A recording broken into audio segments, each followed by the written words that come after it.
Hello friends. आज इस video में हम जेबी गुप्ता के इंडक्शन मोटर से रिलेटेड इंपॉर्टेंट एमसीक्यूज को करेंगे। ये सारे एमसीक्यूज डिफरेंट एग्जाम जैसे कि गेट, ईएससी, स्टेट के लेवल्स के एग्जाम्स, एई, जेई, सारे एग्जाम्स में बहुत ही इंपॉर्टेंट होता है। तो चलिए वीडियो को शुरू करते हैं।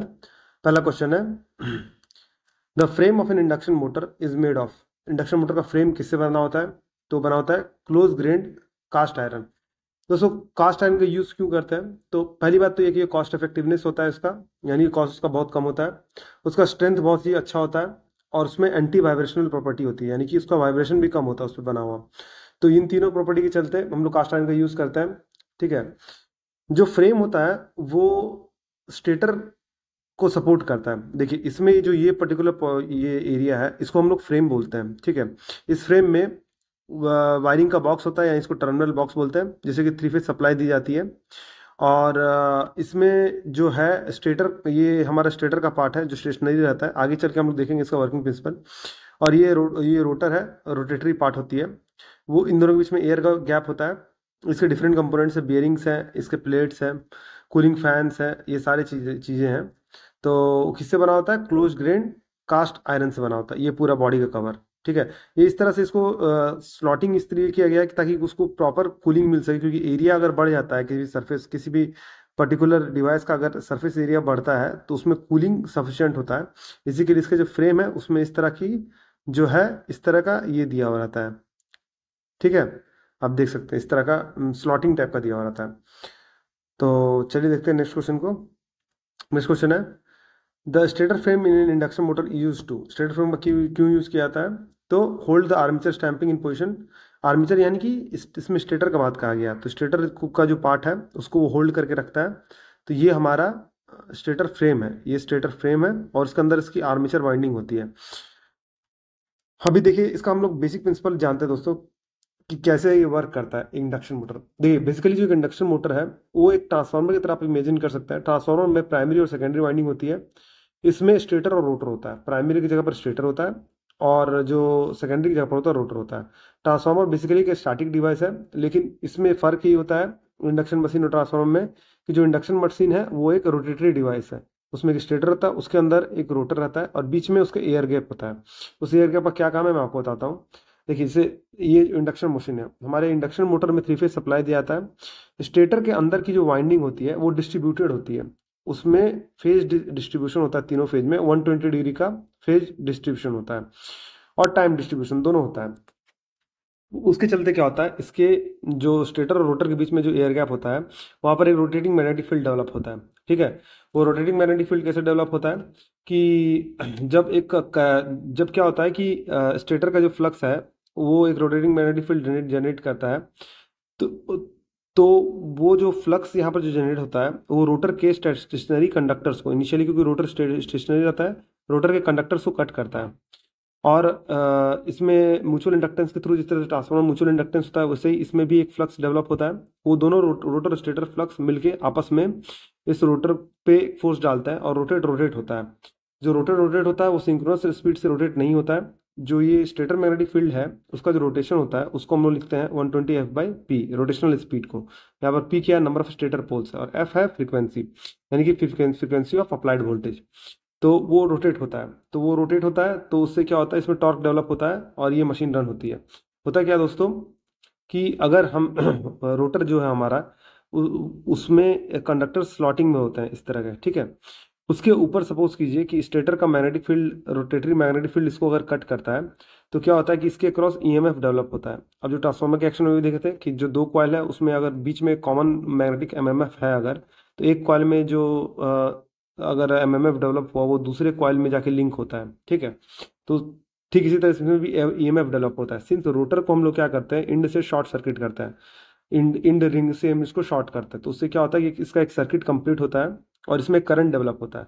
अब आप जानते हैं कि अगर कोई करंट कैरी कंडक्टर को अगर किसी मैग्नेटिक फील्ड में डेवलप रखा जाए तो उससे अक्रॉस फोर्स डेवलप होता है। ठीक है। तो इसमें ये तीनों आपस प्लेन में तीनों 90 डिग्री पे होते हैं, तो फोर्स डेवलप होता है। तो फोर्स डेवलप होता है तो उस फोर्स जब डेवलप होता है तो रोटर क्या होता है, धीरे धीरे वो मूव करना स्टार्ट होता है। तो इस तरह से रोटर उसको कैचअप करना चाहता है और ये हम लोग लेंज लॉ में हमने ये भी पढ़ा था कि अगर जो ईएमएफ डेवलप होता है वो अपने काउस को अपोज करता है, तो रोटर क्या होता है, उस काउस को जो कि इसे खुद डेवलप किया है, यानी कि स्टेटर के मैग्नेटिक फील्ड के थ्रू ये डेवलप हुआ है, तो उसको अपोज करने के लिए रोटेट करने लगता है उसी के डायरेक्शन में। तो इसी के लिए इससे इस तरह से ये स्टार्ट होता है, लेकिन ये हमेशा इससे थोड़ा कम स्पीड पे रोटेट होता है, इसको हम लोग स्लिप स्पीड बोलते हैं। ठीक है, स्लिप स्पीड क्या होता है, जो हमारा ओरिजिनल रोटेटिंग मैग्नेटिक फील्ड का speed minus N R divided by N S, इसको स्लिप बोलते हैं। ठीक है, इसके बारे में हम लोग आगे के लेक्चर्स में देखेंगे। तो हमेशा स्लिप में डेवलप होता है। ठीक है, अगर अगर हम किसी इंडक्शन मोटर को किसी प्राइम मूवर के थ्रू अगर सिंक्रोनस स्पीड से रोटेट करें तो इसके थ्रू जो डेवलप वोल्टेज है वो जीरो होगा और करंट भी डेवलप जीरो होगा। ठीक है, तो ये आप याद रखिएगा। ठीक है, नेक्स्ट क्वेश्चन है, the stator coil of a three phase induction motor is laminated in order to reduce the, किस चीज के लिए, तो एडी करंट लॉस को। देखिए होता क्या है दोस्तों, अगर एक कंडक्टर को एक चेंजिंग मैग्नेटिक फील्ड में एक्सपोज किया जाए तो उसके अंदर एक वोल्टेज डेवलप होता है। तो ये जो वोल्टेज है वो इस तरह का सर्कुलेटरी करंट उसमें डेवलप कर रहा है। देखिए ये जो कंडक्टर है उसमें एक सर्कुलेटरी करंट इस तरह से फ्लो कर रहा है। ठीक है, तो उसको हम लोग ईडी करंट कहते हैं। और ईडी करंट से क्या होता है कि इसके जो इसका जो कंडक्टर है उसमें हीटिंग, अननेसेसरी की हीटिंग डेवलप होती है। तो इसको एलिमिनेट करने के लिए हम लोग उसको लैमिनेट करते हैं, ताकि ये जो पर्टिकुलर कंडक्टर उसको लैमिनेट करने से क्या होता है कि जो एडी करंट का जो सर्किल है वो बहुत छोटा छोटा हो जाता है। तो इफेक्टिव जो हमारा एडी करंट लॉस है वो कम हो जाता है और हीटिंग भी कम हो जाती है इसके एरिया को कम करके। तो इसको हम लोग लैमिनेट करते हैं। तो इसको लैमिनेट किस लिए किया जाता है, एडी करंट लॉस को हटाने के लिए लैमिनेट किया जाता है। नेक्स्ट क्वेश्चन है, N induction motor works with, किस प्रिंसिपल पे काम करता है, तो एसी पे काम करता है। अगर डीसी दिया है तो क्या होगा, देखिए दोस्तों क्या होता है कि इंडक्शन मोटर में हम लोग एसी सप्लाई देते हैं तो उसके अंदर जो हमारा करंट डेवलप होता है रोटर का, वो रोटर में जो ईएमएफ डेवलप होता है डिवाइडेड बाय रोटर रेजिस्टेंस का स्क्वायर प्लस, अगर आप फॉर्मूला को आगे जाके देखिएगा तो R2 slip R by S slip into X2 square, आगे आप हम डिराइव करके देखेंगे कि कैसे ये होता है ये फॉर्मूला। ठीक है, तो अब इसमें अगर हम लोग रेजिस्टेंस को नेग्लिजिबल माने, जनरली ज़्यादा मोटर में जो हायर रेटिंग ऑफ मोटर होती है उसमें रेजिस्टेंस का वैल्यू बहुत कम होता है, तो उसके केस में ये प्रिडोमिनेंट होता है, यानी रिएक्टेंस प्रिडोमिनेंट होता है। तो हमारा इसका मतलब है कि आई को हम लोग डायरेक्टली प्रोपोर्शनल लिख सकते हैं ई बाई रिएक्टेंस एक्स। अब देखिए क्योंकि एक्स जो है दो कंपोनेंट से मिलकर बनता है, फ्रीक्वेंसी और एल इंडक्टेंस। ठीक है, तो अब डीसी के केस में क्या होता है, फ्रीक्वेंसी जीरो हो जाता है। तो फ्रीक्वेंसी अगर जीरो हो जाएगा तो आई एबनॉर्मली हाई हो जाएगा, और वो क्या होगा, इतना हाई करंट अगर वो ड्रॉ करेगा तो फिर वो क्या हो जाएगा, बर्न हो जाएगा। तो induction motor works with only AC. Next question है, which are the following statement associated with polyphase induction motor are correct, कौन सा स्टेटमेंट करेक्ट है, तो it can run only in one direction, नहीं, दोनों डायरेक्शन रोटेट कर सकता है। अगर हम थ्री फेज सप्लाई के दो लीड को इंटरचेंज करें, यानी आर वाई बी, अगर हम पहले सप्लाई दे रहे थे उसमें अगर हम आर को फिक्स रखें और सप्लाई को हम बी और वाई सीक्वेंस में दे दें तो मोटर का जो डायरेक्शन है वो रिवर्स हो जाएगा। ठीक है, तो it can be run in only direction, ये गलत है। It simply it is simply a transformer whose magnetic circuit is separated by an air gap into two relatively moving portion, बिल्कुल सही। One carrying the primary another secondary, बिल्कुल सही। जैसे मैंने आपको बताया था रोटेटरी ट्रांसफार्मर, जिसे आप इमेजिन कर सकते हैं। It needs more maintenance than required by DC shunt, नहीं बिल्कुल नहीं। शंट मोटर में क्या होता है दोस्तों, हमारे पास ब्रशेस होते हैं और हमारे पास कम्यूटेटर होता है, कम्यूटेटर एक्शन होता है, तो इसके चलते इसका जो मेंटेनेंस है, ब्रशेस का मेंटेनेंस है, वो ब्रशेस का वियर टियर को हमको सॉल्व करना पड़ता है। तो इसके लिए हमारा जो मेंटेनेंस है, रिक्वायरमेंट है, वो डीसी मोटर का ज़्यादा हो जाता है। तो ये भी गलत है। It is more costlier then DC shunt motor, बिल्कुल बिल्कुल नहीं, क्योंकि ब्रशेस का अपना कॉस्ट होता है और कम्यूटेटर का अपना कॉस्ट होता है। तो जो ओवरऑल कॉस्ट है इसका बढ़ जाता है, तो उसका कॉस्ट जो है सेम रेटिंग के डीसी शंट मोटर से इंडक्शन मोटर का कॉस्ट कम होता है। तो डी ऑप्शन भी गलत है, तो यानी इसमें बी ऑप्शन सही है। नेक्स्ट क्वेश्चन देखते हैं, the polyphase induction motors are by a very considerable margin the most widely use AC motors, क्यों यूज किया जाता है, क्योंकि these are cheaper in cost, simple and rugged in construction, require little maintenance, बिल्कुल सही है, यही रीजन है। नेक्स्ट क्वेश्चन है, the use of fractional pitch winding, fractional pitch winding का क्या यूज होता है, तो results in reduced leakage reactance, बिल्कुल सही है। Results in induced axial length, ऐसा हम लोग देखेंगे। मिक्स इज स्टिफियर, बिल्कुल सही है। तो ऑल ऑफ द अबव। तो देखिए दोस्तों, पिच वाइंडिंग हम यूज क्यों करते हैं, हम हमारे पास जो आर्मेचर है, यानी स्टेटर के केस में वाइंडिंग है उसमें क्या होता है, वाइंडिंग्स में हार्मोनिक्स डेवलप होते हैं। तो उस हार्मोनिक्स को रिड्यूस करने के लिए हम लोग कॉयल को शॉर्ट कर देते हैं। ठीक है, कॉयल को शॉर्ट करने से nth हार्मोनिक है वो फैक्टर रिड्यूस हो जाता है। ठीक है, तो हम लोग कॉइलिंग को शॉर्ट कैसे करते हैं, देखिए दो जो दो कॉयल के जो साइड है जिसमें दो कंडक्टर्स प्लेस्ड है, वो इलेक्ट्रिकली 180 डिग्री 180 डिग्री अपार्ट है, तो हम लोग इसको एक अल्फा एंगल से शॉर्ट करते हैं, तो 180 माइनस अल्फा यानी शॉर्ट पिच कॉइल हुआ ये। तो इससे क्या होता है, हमारा लीकेज रिएक्टेंस रिड्यूस हो जाता है। कैसे रिड्यूस होता है, मैग्नेटिक फ्लक्स जो है लिंक होता है जो आर्मेचर वाइंडिंग से, वो रिड्यूस हो जाता है, तो उसके चलते लीकेज रिएक्टेंस भी रिड्यूस होता है। ठीक है, तो ठीक है, results in reduce axial length of the machine. देखिए होता क्या है, मशीन है यहाँ पर, और उस मशीन में इस तरह का जो कॉइल साइड का वाइंडिंग इस तरह करके बॉन्डेड होता है। अब देखिए, अगर इसका जो कॉइल का पिचिंग शॉर्ट हो गया, तो ये जो ओवरऑल, क्योंकि कंडक्टर का लेंथ तो सेम हमारा है, तो ओवरऑल इसको अकोमोडेट करने के लिए जो कंडक्टर का जो लेंथ है वो यहाँ से शॉर्ट होगा।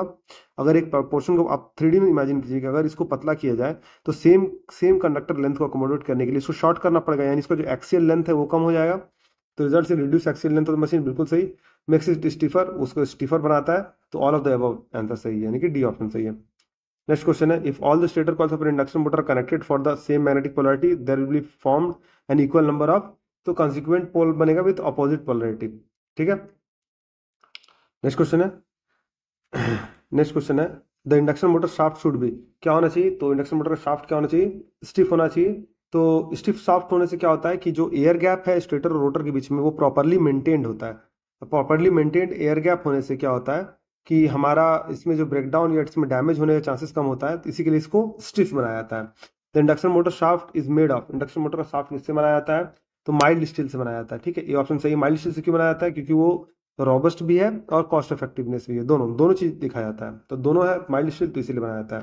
नेक्स्ट क्वेश्चन है, induction motor normally use die cast aluminium rotor because aluminium is, तो एल्युमिनियम के क्या फायदे हैं, तो क्या होता है एल्युमिनियम, एल्युमिनियम होता है easy to cast owing to its low melting point and easily available. देखिए एल्युमिनियम जो है एबंडेंस में अवेलेबल है, आपको मेटल्स के भी केस में आपको पता होगा कि एल्युमिनियम सिलिकॉन ये सब जो है अर्थ के क्रस्ट में अबंडेंट अवेलेबल है, तो एल्युमिनियम तो अबंडेंस के कारण ये बहुत चीप भी होता है, इसका लो मेल्टिंग पॉइंट होता है, तो इसको कास्ट करने में बहुत आसान होता है कि हमें जिस तरह से इसको कास्ट करना उस तरह से वो कास्ट हो जाएगा, तो ये इसका बेनिफिट पॉइंट है। नेक्स्ट क्वेश्चन है, in a 3 phase squirrel cage induction motor, अब इसमें कौन सा स्टेटमेंट सही है, तो rotor conductors are short circuit through end rings, तो रोटर कंडक्टर को शॉर्ट सर्किट किया जाता है एंड रिंग से। तो देखिए नेक्स्ट ड्राइंग में हम लोग देखते हैं कि कैसा होता है। देखिए ये हमारा होता है रोटर पार्ट, ठीक है, रोटर पार्ट में ये होता है शाफ्ट, ये होता है बियरिंग्स, ये जो बियरिंग है वो इंड कवर में सिचुएटेड होता है, जिससे क्या होता है कि ये इसका जो अपर जो रिंग है, देखिए ये जो बियरिंग है वो कुछ इस तरह से होता है। देखिए इसका एक्चुअल फिगर इस तरह से होता है, यहाँ पर या तो आपका बॉल बियरिंग होता है या तो आपका रोलर बियरिंग होता है, इस तरह करके 2 बियरिंग होता है। ठीक है, तो इसका जो इनर वाला पार्ट है ये इस रोटर के शाफ्ट से कनेक्टेड होता है, और आउटर वाला पार्ट है एक फ्रेम के थ्रू, ये जो यहाँ पर एक कवर होता है ना इसका, उसके थ्रू ये कनेक्टेड रहता है, तो ये पार्ट रोटेट होता है और ये पार्ट स्टेशनरी होता है, ओनली बियरिंग्स जो है वो ऐसे रोटेट होता है। ठीक है, तो ये हमारा हुआ बियरिंग्स का, इसको इंड रिंग्स, इसको हम इंड रिंग्स बोलते हैं, उसके थ्रू शॉर्ट किया जाता है। इंड रिंग्स क्यों शॉर्ट किया जाता है, उससे क्या होता है कि रोटर का सर्किट कंप्लीट होता है और रोटर में करंट फ्लो होता है। ठीक है, नेक्स्ट क्वेश्चन है, the squirrel cage rotor of a 6 pole induction motor can be used for dash induction motor, तो any number of pair poles in an induction motor, C सही है। Next question है, the squirrel cage induction motors are provided with blades in order to, तो squirrel cage induction motor जो है उसके साथ blade क्यों दिया जाता है, तो ब्लेड इसलिए दिया जाता है कि facilitating the cooling of rotor, कि रोटर कूल हो सके। देखिए क्या होता है, ये जो है प्रोट्रूडेड पार्ट है इसको ब्लेड बोलते हैं। ठीक है, ये देखिए इंड रिंग है, ये शॉर्टेड है, ये जो ब्लेड्स होते हैं जब ये रोटर रोटेट होता है तो इन दोनों ब्लेड्स के बीच का जो एयर गैप होता है वो उसको कूल करता है, क्योंकि ये हाई स्पीड से रोटेट होता है। जनरली जैसे देखिए मान लीजिए सपोज कि 2 पोल का मोटर है, तो हम स्पीड का डिराइव कर चुके हैं 120 F/P, तो इसका मतलब अगर फ्रीक्वेंसी 50 रखा जाए तो 6000/2 यानी कि 1500 RPM। इतना हाई स्पीड से रोटेट करने पे जो एयर गैप है उसमें क्या होता है कि वो उसको कूल करता है। समझिए एक पंखे की तरह आप सोचिए कि उसको इतने हाई स्पीड से रोटेट करने से इसमें एयर डेवलप होता है और वो इसको कूल करता है, तो रोटर को ये क्या करता है, कूल करता है। नेक्स्ट क्वेश्चन है, द नेक्स्ट क्वेश्चन है, the rotor of A 3 phase wound rotor induction motor is provided, तो क्या उसको 3 फेज वाइंडिंग प्रोवाइड की जाती है। तो हमने बेसिक फॉर्मूला आपको बताया था, बेसिक फंडा बताया था, आप सीक्वेंस बस याद रखिए कि हम लोग स्टेटर को क्या करते हैं, एक बैलेंस्ड 3 फेज सप्लाई देता है, स्टेटर की वाइंडिंग भी डिस्ट्रीब्यूटेड होती है 120 डिग्री स्पेस अपार्ट होती है, तो उसमें अगर बैलेंस 3 फेज सप्लाई अप्लाई करने से क्या होता है, एक रोटेटिंग मैग्नेटिक फील्ड डेवलप होता है, वो जो रोटेटिंग मैग्नेटिक फील्ड डेवलप होता है वो स्टेशनरी रोटर के कंडक्टर्स को कट करती है और उसमें ईएमएफ डेवलप करती है। सिंस उसका जो एंड रिंग्स, जो रोटर का जो एंड पार्ट होता है वो शॉर्टेड होता है स्लिप रिंग से। ठीक है, अगर वुंड रोटर हुआ तो स्लिप रिंग से होगा, और स्पिरल केज हुआ वो नॉर्मल उसका रिंग से शॉर्टेड होगा। ठीक है, तो वुंड रोटर में स्लिप रिंग से, और नोटर normal spiral cage induction motor में एक इसके डिस्क से या रिंग से इंक्लोज होता है। तो उसमें क्या होता है, करंट फ्लो होता है। तो अब अगर करंट कैरी कंडक्टर में, एक मैग्नेटिक फील्ड में अगर करंट कैरी कंडक्टर को डाला जाए तो उसमें फोर्स लगता है, फोर्स के चलते वो टॉर्क डेवलप होता है। टॉर्क डेवलप इस डायरेक्शन में होता है कि लेंज लॉ को सेटिस्फाई करता है कि जो इफेक्ट है वो कॉज को अपोज करता है, तो उसको कैच करने के लिए उसके डायरेक्शन में रोटेट होता है, लेकिन उससे स्लाइटली कम स्पीड से, इसको हम स्लिप स्पीड बोलते हैं, उसमें वो डेवलप होता है। तो स्लिप स्पीड से रोटेट करता है, उससे टॉर्क डेवलप होता है। तो ये हमारा बेसिक इंडक्शन मोटर का, इंडक्शन मशीन का फिनोमिना होता है। अच्छा, अगर आर वाई बी फेज इसे दिया जाए, उसमें किसी एक का भी फेज सीक्वेंस हम लोग चेंज करते हैं तो रोटेटिंग मैग्नेटिक फील्ड का जो डायरेक्शन था वो चेंज हो जाता है। आने वाले लेक्चर्स में हम लोग डिटेल में इसका एनालिसिस करेंगे कि एमएमएफ कैसे डेवलप होता है और रोटेटिंग किस नेचर में होता है, तो उससे उसका डायरेक्शन चेंज हो जाता है। तो ये हमारा बेसिक फिनोमिना है इंडक्शन मशीन का, जो कि इंडस्ट्री में वाइडली यूज किया जाता है। तो दोस्तों, अगर आपको ये वीडियो पसंद आए तो वीडियो को लाइक कीजिए, चैनल को फॉलो कीजिए, सब्सक्राइब कीजिए और बेल नोटिफिकेशन को प्रेस कर दीजिए, ताकि इसी तरह के इंपॉर्टेंट अपडेट्स मैं आपके साथ लाता रहूँ। तो वीडियो में बने रहने के लिए धन्यवाद। मिलते हैं आपसे अगले वीडियो में।